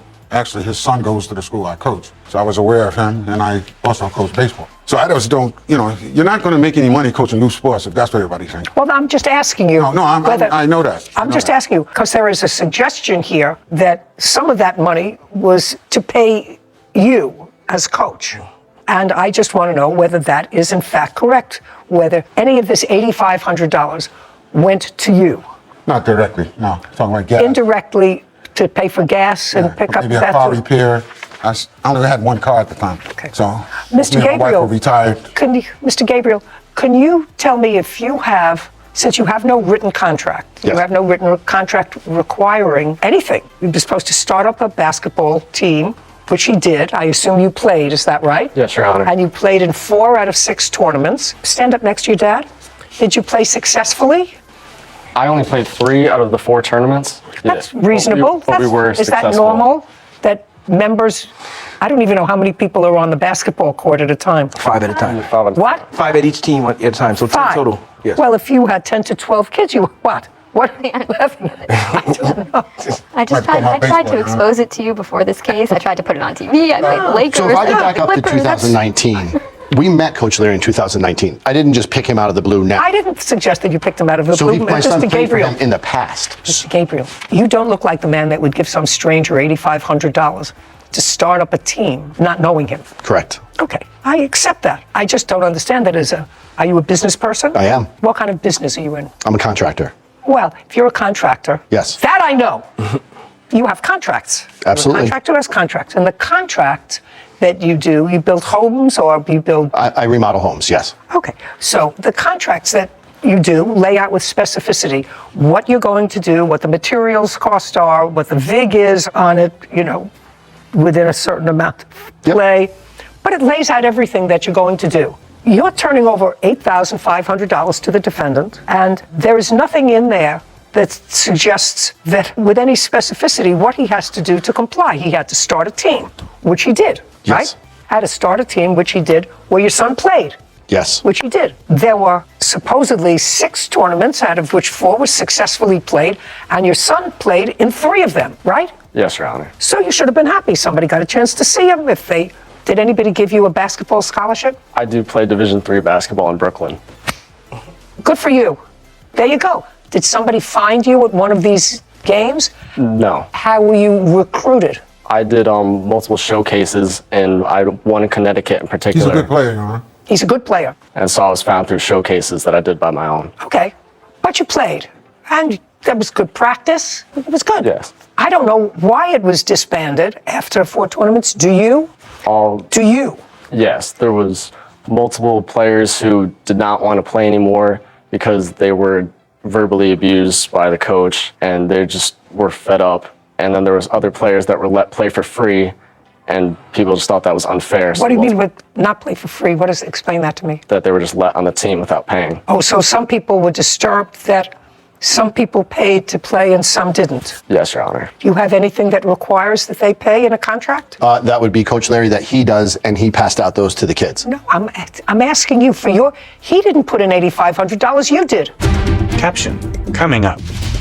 Here it says, use some fees to catch up on my mortgage. I assume that's your home mortgage. Correct, after the season was over. Well, you can't do that. You can't do that, sir. Do you understand? Lawrence lowers his eyes.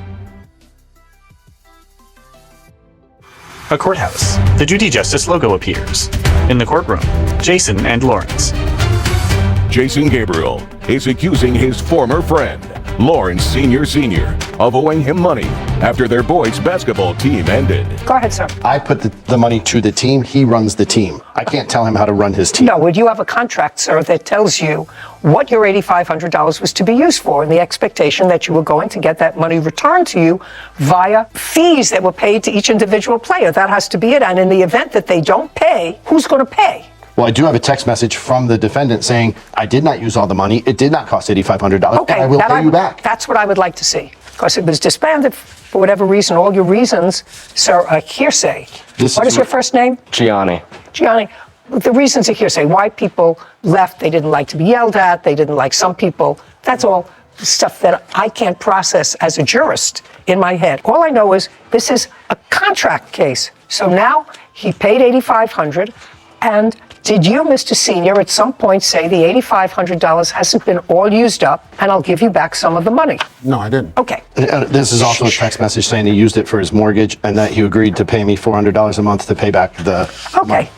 Coach, fees to catch up on my mortgage, use some fees to catch up on my mortgage, at least $1,500. And between operating costs, there is roughly $2,400 left. Correct. Well, that's what you wrote to him. Yeah, and I was willing to give him the money that the kids had paid up front. No. There is roughly not the money that the kids paid up front, sir.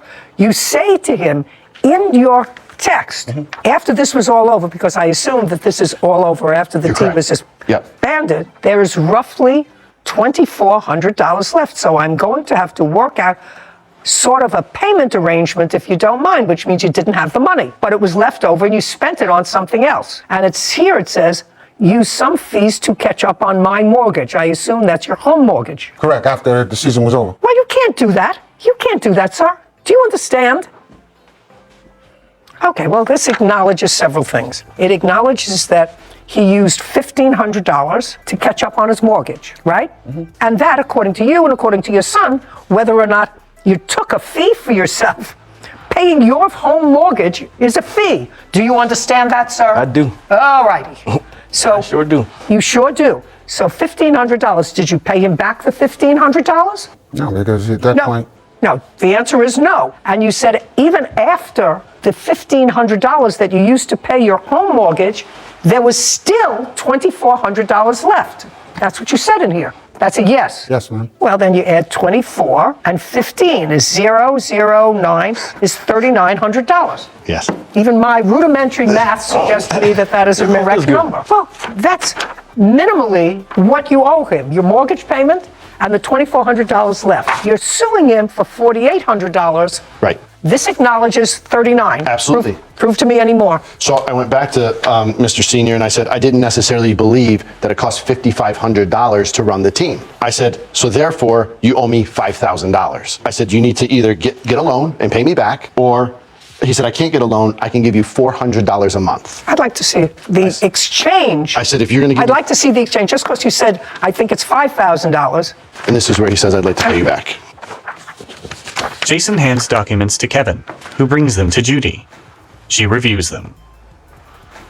This doesn't say anything about $5,000. And this is where I told him that he misappropriated money that was owed back to me, and that was his response. Just because you said it, he doesn't acknowledge here in his answer that it's $5,000. Silence cannot be construed as acknowledging $5,000. Even the math doesn't fit in. You played more than half the tournaments. So can we see how much the tournaments cost then, please? No, I'm not bothering. That's nonsense. Put something in a contract. You're a contractor. Have a contract.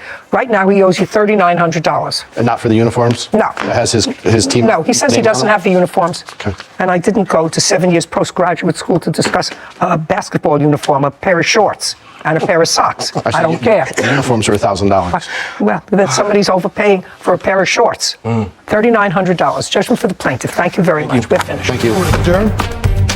Outside the courtroom, Lawrence, then Jason.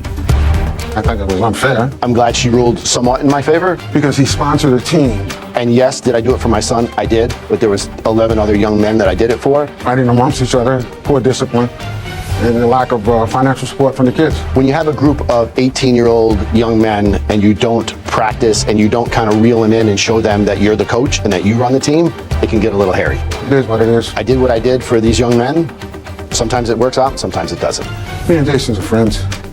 I don't think this is a deterrent. Always have contracts. Judy and Sarah. Okay, so I know that when we got the paperwork on this case, that you really tried hard to give me a rudimentary lesson in basketball. I did. Those years managing in high school really paid off today. So Yes, learned that's right. a lot. You managed. I did a basketball team, so I know a little bit about AAU. A lot of the kids that played at the school that I went to had previously played on AAU teams, so I kind of get What's the AAU? Oh, Amateur Athletic Union, AAU. I never would have figured that. Me neither. So they played on a lot of AAU teams before coming to high school, so I know a little bit about the structure. And when I read it, it's a nonprofit organization that kids play in to get exposure, hopefully to move up to the next level of basketball. But to me, I read it as he was sponsoring the team for $8,500, sort of like how you see in Little League, Johnny's Pizza across the front of the team's uniforms. That wasn't this. But this seemed like a different type of setup, and to go through the coach directly, I'm not sure the very specific structure of who gets paid and who doesn't, who sponsors and who doesn't, but definitely paying your mortgage out of an $8,500 that was meant to start a team seems a little outside. Yeah, well, it's scope. outside the box, especially since both he and his son say they do this without compensation. Mm-hmm. Well, you don't have to take money and put it in your pocket. If you take money out of that account and pay your personal mortgage, that's getting paid. Yeah. It was not a difficult case, and the text messages made the whole thing a lot easier. Now I know that there were 5 people on a court from each team. Yeah. Title, Judy Justice. Want justice? Go to judyjustice.tv. You were married for 10 years, Correct. and you want your father's tools back. I sold the tools. She is a manipulator. I sold them just to pay the mortgage and to feed the kids. I'm going to get out my violin, madam. You can't sell somebody else's property. This is Judy. Andrew Scruggs is suing his ex-wife, Lori Watzinger, for the cost of tools she wrongfully sold. Court come to order. All rise. Have a seat, please. Kevin approaches Judge Judy. Hello, Judge. Case 2189, Strubs versus Watzinger. Thank you. Judy turns to Andrew. Mr. Scruggs, you have brothers and sisters? No, ma'am. Were your father and your mother? Who predeceased whom? My mother died when I was 17 years old, and my father died in 2019 after a long-time illness, and he had his tools at my property. You and the defendant were married for 10 years. Correct.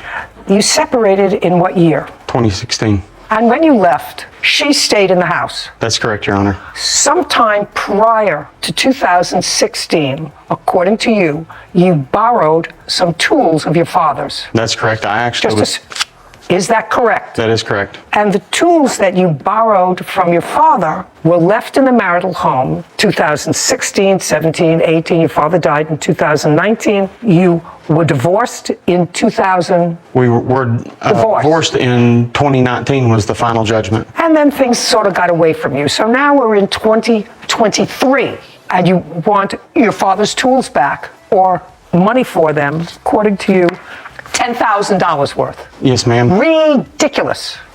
Let's start out with ridiculous. Where were you in 2019? 2019 is when my father died, and shortly after he died, I was taking care of his affairs, and we still had an ongoing court case that consisted of our minor children at the time, and I was under advisement of my attorney. Don't tell me what your attorney advised you. It's hearsay. You did nothing with regard to the tools. In what year did you borrow the tools from your father? It was 2013. I brought the tools over to my storage shed, and... Mr. Scruggs, you gotta let it go. You haven't had the tools in 7 years. You've been out of the house since 2016? 2016. What, Your Honor? And you've been, look at you, and you've been living. Who is this? This is my current wife. So, you got divorced, you remarried. When did you remarry? I got remarried in 2018. Well, so you found time to get married, right? Just a second. That's a yes or a no. Yes, you found time to get married. Yes, ma'am. Did you have a big wedding? No, ma'am. You had a small wedding. Do you have any children? Yes, ma'am. With your current wife? Yes, ma'am. How many? 1 child. How old? She's 5. So you managed to have a baby. Well, I'm suggesting to you, sir, how many different jobs did you have since 2016? I've had 2 different employers. Since 2016, so you also looked for another job and found another job. So let's see, you got married, you had a child, you changed jobs, but all of a sudden in 2023, the tools are important. Now, how many children did you and the defendant have? 2 children. How old are they? I have a 14-year-old and an 8-year-old. You pay child support? No, ma'am. How come? Because one of the children lives with me full time. For how long? She's lived with me full time for approximately 3 years. But when you and the defendant separated, she was living with her mother. Only for a short amount of time. How long? Probably about a year. Yes. And I paid support during that time. And the other child? Is 45-55 split. So that's why you don't pay child support? Correct. And do you work? Yes, ma'am. Okay, good. And at some point, so what do you want to say and why? Just that the reason we were not able to do anything about the tools was that she had an order of protection. The tools are stupid. Was that she had an order of protection. The tools are stupid. Orders of protection don't disqualify you from coming to small claims court. They said that it wasn't able to. Oh no, what's a they? Oz? You were allowed to come for small claims court, file a petition and say, these tools belong to me. He didn't do it during the divorce. He didn't do it before your wedding. He didn't do it after your wedding. He didn't do it before your daughter was born. He didn't do it till after your daughter was born. She's now 5 years old. It's 10 years after the tools were moved from your father's house into the marital home. That would be a fair statement. 10 years. You said 2013. We're now in 2023. Correct. And Your Honor, I do have here where my dad filed a police report where he was trying to recover the tools. Well, unfortunately, and the defendant here obviously lied to this officer here and told them that I didn't retrieve. So I want you to forget $10,000, sir. It's not happening for you. Put a period. The only thing that I'm going to consider is she did in fact sell the tools. That she acknowledges. Now, she can't sell something that doesn't belong to her. And in what year did you sell the tools? I sold the tools. Our divorce was signed in 2018. They had gotten married. He'd quit paying a mortgage, so I had to find a way to pay. Just a second. Yes, ma'am. Can't you just tell me, in what year did you sell It was the on tools? and off between August and October of 2018. So you sold them piecemeal? Yes, ma'am. And you remember that, so you must have put an ad someplace. I put an ad on Craigslist because I needed to pay the mortgage, and I didn't only sell his tools, I sold jewelry that was mine. I get it, but you sold it. Yes, ma'am. Okay. Do you have an inventory about, first of all, they weren't his tools, they were his father's tools.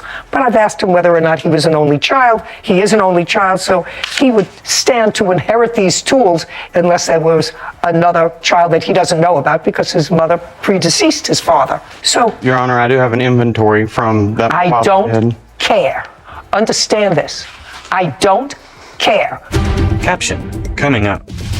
How do you know it was $1,000 if you sold them over a 3 or 4 month period? And if the answer to that is I don't know, or I pulled out the number from my behind, then that's an answer. But not that I sold the tools to put food on the table for my children. That's not an answer. And later today. I do have a witness that I brought with me, my daughter, who actually did see. You sure you want to do that? Are you sure you want to do that? Be very careful, Miss Vieira. Are you sure you want to put her there for me to question? Are you sure? A courthouse. The Judy Justice logo appears. In the courtroom, Andrew and Lori. Andrew Scruggs claims his ex-wife, Lori Watzinger, wrongfully sold his father's tools and kept the money. You let it lapse too long. Your father died 4 years ago. You and the defendant is separated for 6 years. The tools were there for 10 years. Courts don't care. We use a whole bunch of things, statute of limitations, we use latches, we use all kinds of terms when people don't act quickly to assert their rights to something. Because we don't want to be bothered with what happened 10 years ago and 12 years ago with this kind of nonsense. We do it with certain things that are important. Crimes are important. So sometimes we let statute of limitations get blurry, but not this. But you sold the tools. You had no right to sell the tools, so he's entitled to the money that you got for selling the tools. Now, according to you, you sold all the tools for how much? $1,000. And how do you know it was $1,000? Because you say you sold it over a period of time. Because I have the paperwork where I had submitted so many payments to the mortgage because I sold them just to pay the mortgage and to feed the kids. Listen, I'm going to get out my violin, madam. I asked you a specific question. Yes, ma'am. My specific question is, how do you know it was $1,000 if you sold them over a 3 or 4 month period? And if the answer to that is I don't know, or I pulled out the number from my behind, then that's an answer. But not that I sold the tools to put food on the table for my children. That's not an answer. How do you know it was $1,000? Because I had put that money into the bank. I paid the mortgage with it. Your Honor, you're exactly right. The defendant here is a liar and a manipulator. Just a second. And she will tell you whatever she thinks that you want to hear. Well, that's true, sir. And I don't believe she sold the tools for $1,000. But I don't know that. Because and you wait. she sold Just a them for second. $13,000. Just a second. I What? guarantee you. Oh, I guarantee she made $13,000, $14,000. No, that's possible, sir. Prove it. Good. Just a second. It's your burden of proof. You have to prove to me that she sold them for $13,000. And even then, you're late in bringing this suit. But you can't prove that. Well, because she is a manipulator is why this ex parte order and all Listen this. to me. I don't care. You're not following me. Courts, not me personally. Courts, I am the court. We don't care because what you did was wait too long to assert a claim. You waited too long. According to you, you had COVID and the pandemic came in between and, having another child and getting married to somebody else. All those were reasons you had personal issues why you didn't assert your rights in a timely fashion. So we're not going back to try to recreate something that you can't recreate. And neither can she, actually, because you don't have to keep track of something that happened 3-4 years ago. Well, even the agreed, we're done. That's it. You have to understand. Well, even our agreed judgment that she signed, I've texted her not 3 months ago trying to retrieve items. Just a second. You have a judgment of divorce that says in the judgment of divorce she is to return the tools to you. No. Okay. The tools That I'm are not. nothing That I'm in not. that judgment. Nothing. Okay. You sold them for $1,000? Yes, ma'am. You can't sell somebody else's property. And that's all that he can prove is what you say you sold them for. And I'm not sure that that's what you sold them for. But he waited too long. And the only thing that I can establish at this point is that you sold somebody else's tools for $1,000. That's it. Judgment for the plaintiff in the amount of $1,000 with it. This court is adjourned. The defendant, she obviously is a liar and manipulator, and she got a lot more than even the $10,000. And these were what I consider family heirlooms. No, actually, no. I've got the documents for that. Even after my father died, I looked at her and said, we need to just fix this. And I came to her and said, Because he can't let me go. if it's a matter of money, let me give you the money for the tools. And she still was selling the tools to, we think, her best friend. Because they don't want me happy. I'm sure glad that it's over, and hopefully we can coexist and take care of our son that we have together. I'd like to be friends. I mean, for the children, anything to make the children happy. Judy and Sarah. You know what's more fascinating to me than anything else, and I have to when we leave today, I'm going to go back and look up the doctrine of latches. Was a brief footnote, I think, in one of our case books. Right, because we're talking 60 years ago when I went to law school.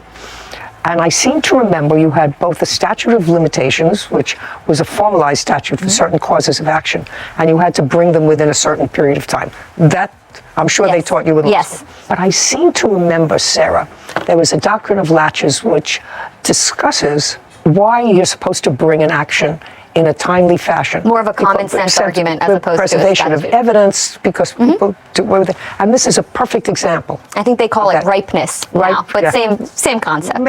More of a way for judges like yourself to be able to use common sense in cases like this and say, there's no evidence that's going to be preserved 10 years later. You had all these opportunities. Common sense tells me, therefore, it's not ripe. And I think it's a good doctrine, because although there might not be a set statute for this particular cause of action, it doesn't mean that evidence just appears out of nowhere that you're going to be able to use. That you don't preserve. Exactly. That you don't preserve it. And certainly he made a whole lifetime for himself in 10 years. Divorced, remarried, had a child, had changed jobs, changed careers. A lot can happen in 10 years. Yeah, but what's not going to happen is you getting the tools back. Yeah. Case 2189, Hernandez versus Vieira. All parties, please step forward.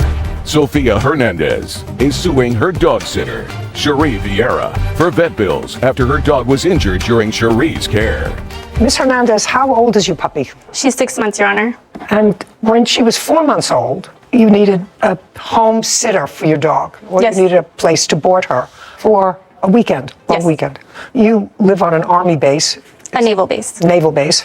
Does the defendant live on the base as well? Yes, Your Honor. And she approached you, whatever, and said that she was available for sitting. Is that what you do to make some extra money? Yes, Your Honor. And on the 22nd of December of last year, which is when this incident occurred, you dropped the dog off at the defendant's home. December 16th. It was the 16th? Yes. And when you dropped the puppy off at the defendant's home, she was in perfectly fine shape. Yes. She looked very sweet. Thank you. So what happened when she dropped the puppy off at your house? Caption coming up. I want you to tell me something that I'm going to believe, that you and your mother were in the room with your 10-year-old sister and you saw what happened with the dog. Just a second. I want you to make sure that that's what you're telling me. A courthouse. The Judy Justice logo appears. In the courtroom, Sophia and Cherie.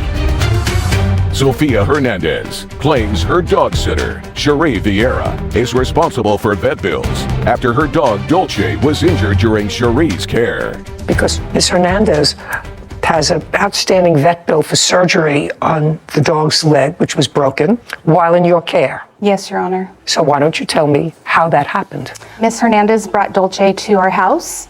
We took her in, and we had also another Not dog. me. I want you to tell me, you. When you say you took her in, did you or somebody else? It's a family effort. My children also help take care of the dogs. I started watching dogs because my youngest child was deathly afraid of dogs. She was bit by a dog at the age of 2. So we started this so she could learn how to take care of dogs properly, know their signs and things like that. And we took Dolce into my daughter's room. Which daughter? Into my youngest daughter's room. Is that you? I'm the oldest. You're the oldest. And how old is your youngest daughter? She's 10. Okay, so once you took her into your daughter's room, she was alone with the puppy. No, all 3 of us were in the room. What we like to do is No, I don't want you to tell me what you like to do. Okay. I want you to be consistent with what you put in your answer. You were all in your daughter's room? Yes. Is that what you're telling me? Yes, ma'am. Just 1 second. Judy puts on her glasses, then consults a document. Okay. So your husband was with another dog in the yard. Yes. So I brought this dog into my daughter's room, your 10-year-old daughter's room, to settle down. Yes, Your Honor. And then you don't know what happened because you weren't watching. I was actually... No, you were not watching. That's what it says here. Well, I was taking pictures. It doesn't make any difference. You weren't watching. You don't know what happened. If you were taking pictures, that would be on your camera. I have pictures here of Dolce that I was actually sending to No, Ms. I don't Hernandez. care. It would be on your camera if you were taking pictures. And if you were taking pictures, then you would have exactly what happened with the dog that caused the dog to have a broken leg. But you don't have those pictures. Am I correct? Yes, Your Honor. So that you were not watching and you did not see what happened at the moment the dog was injured? Yes, Your Honor. Okay. But I do have a witness that I brought with me, my daughter, who actually did see as I was sending pictures to Ms. Hernandez. You sure you want to do that? Are you sure you want to do that? Be very careful, Ms. Vieira. Are you sure you want to put her there for me to question? Are you sure? Are you sure? Okay. Yeah. Yes, I don't think so. But it's your choice. Let's go. I want you to tell me something that I'm going to believe, that you and your mother were in the room with your 10-year-old sister and you saw what happened with the dog. Yes. Just a second. I want you to make sure that that's what you're telling me. So you were in the room? Yes, I was. Okay. Your first name is? Abigail. I'd like to see a picture of Abigail in the room with the dog when you were sending pictures, allegedly, to the plaintiff of the dog. I just want to see pictures of her in the room. Your Honor, I did not make pictures of those. Why not? She was there.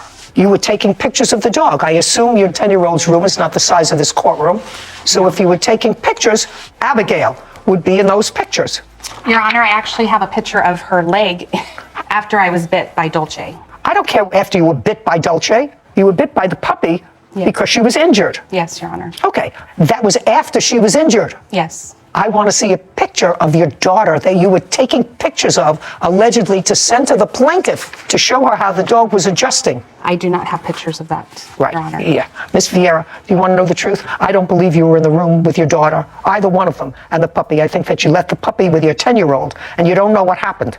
That's what I believe. And whether I believe, and it's accurate or not accurate, the dog was injured in your care. So you're responsible for the surgical bill. It's that simple. Dog got a broken leg in your care with enough adults there to watch the dog. Your husband, the older daughter, and you put her in the room with your 10-year-old because you thought it would be cute. Your 10-year-old wanted to play with her. That's what happened. Can I see the vet bill, please? Yes, Your Honor. I have the urgent care bill and the surgery bill as well. Sophia hands a document to Kevin, who brings it to Judy for review. So the invoice was $58.18? For the surgery.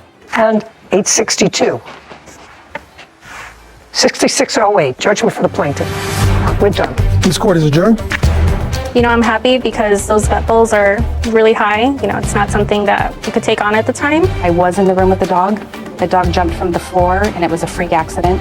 But My dog was healthy, you know, she had just been at the vet, she's gotten her shots, she was healthy. I still don't know. I researched online. I think maybe that the dog already had an injury prior. She was at my house 25 minutes. I would never drop off my dog like that. She jumped up to retrieve a toy out of my daughter's hand from the floor, a fluffy carpet, and she landed and cried. With a pre-existing condition, I would watch her myself. About 3 minutes after, I called her mom to let her know that she was hurt, injured. You know, my heart dropped. You know, I was upset we didn't go on the trip, but just my baby.